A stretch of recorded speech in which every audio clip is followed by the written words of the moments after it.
Still to come on Focus Manitoba.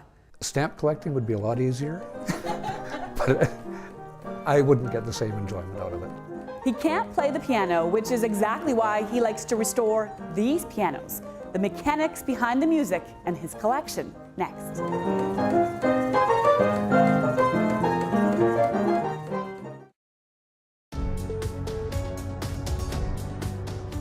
There are all sorts of collectors in this world, but what Alan Turner has amassed in his home, well, someday the Winnipegger admits he might have to scale back.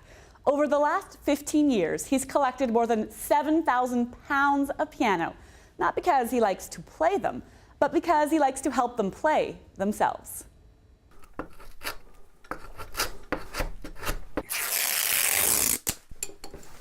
I'm gluing the rubberized cloth onto the pneumatic, which will allow the vacuum to close it. It might not make sense to the average ear, but behind every brushstroke, every piece and part, is a melody building to a crescendo.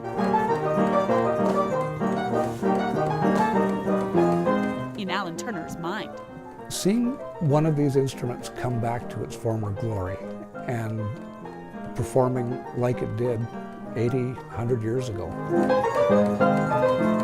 It was more than 90 years ago. These pianos were in their heyday. This would have been placed in a bar or a soda shop or something like that as an early version of what would have been a jukebox. For a nickel, there was music without the maestro. The star attraction in the player piano is that it didn't need talent to tickle the ivories. Back in the 1900s, it did that itself. The vast majority work on a vacuum system. You evacuate the air from a closed system, and then you open and close valves, which in turn operate pneumatics, which strike the keys on the piano to make the sound. If Turner sounds like an expert, he kind of is. The 57-year-old fell in love with the technology when he visited an uncle who owned one as a teen. He had a player piano in the house, and just the mechanics of it intrigued me. But it wasn't until his mid-40s, the engineer by trade, decided to try and refurbish a century-old piano from scratch. The trigger was finally moving into a house that was large enough that I could put one in. Or 12. And I'll just start it up right now.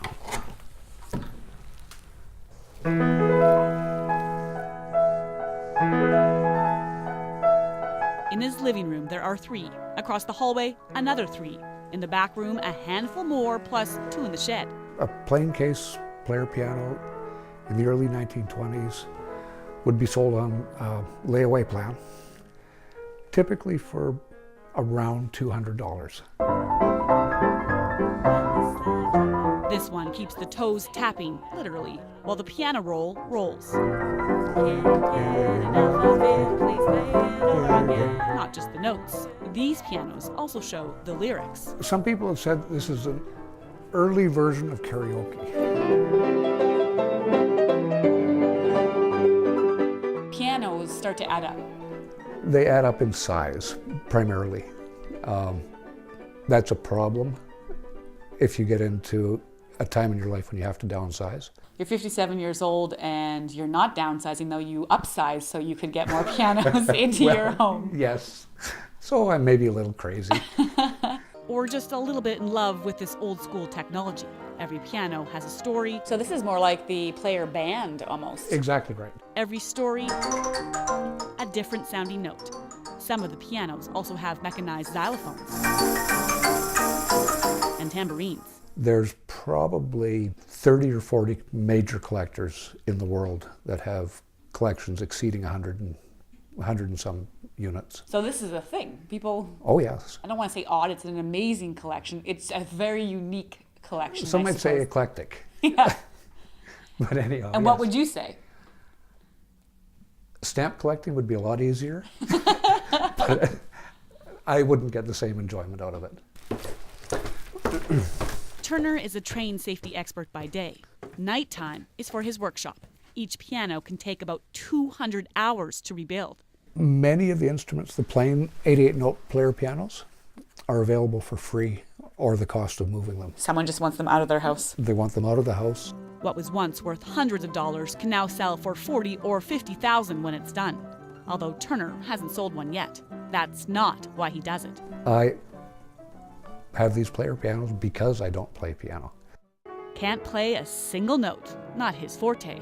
His ear is for the mechanics behind the melody. The technology from 100 years ago, it's just amazing that these machines produced the music as well as they did. That make his home sing.